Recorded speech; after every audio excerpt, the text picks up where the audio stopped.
Hello everyone, here's a pretty cool video for you showing Ukraine discovering a huge warehouse of Russia's in Kursk, featuring a number of light vehicles and, more importantly, boxes of FPV drones. The Ukrainian statement estimates that 10,000 FPV drones were stored here, as well as a fleet of Scooby-Doo Vans and trucks that you can see. Now I suspect that the drone operator here is a new one, as he's been given instructions from the commander of how to best hit this place as hard as possible and cause as much damage as possible with his drone. So which vehicle to target and whereabouts. That makes me think he's a new drone operator here.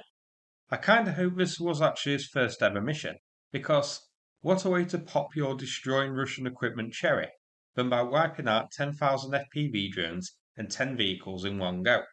Ukraine reports that the entire warehouse and its contents were destroyed here.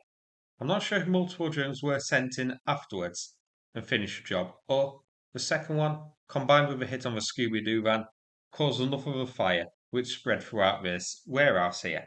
I do find it interesting that the operator was told to hit the Scooby-Doo van rather than the drones themselves. This is likely because the drones are in their crates and won't have been rigged with the munitions yet, so there's nothing explodey on them. They're just drones, so hitting them wouldn't cause too much damage.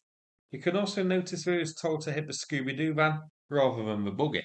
I expect because the Scooby-Doo van would have more fuel in it and so cause a bigger fire when hit. But a great drone strike this was, and Ukraine did excellent work in scoping out this drone warehouse. I like that the Russians couldn't even be asked to put a net or a hammer or piece of wood over the window to stop the drone from getting in. This could easily have been avoided, this entire disaster for them. I would play this with the original sound, but there's a music track put over it rather than the original audio. So it would get me copyright blocked, I'm afraid. So you just have to put up with this one. I don't have an exact geolocation for this one, and if someone can identify this building just from its window, then hats off to them. But it was in Kursk shown here. The key action in Kursk occurring near the Sumy part, which is currently occupied by Russia. So these drones would have been used for the Russian action there. So that's it for this video. Thanks so much for watching and take care everybody.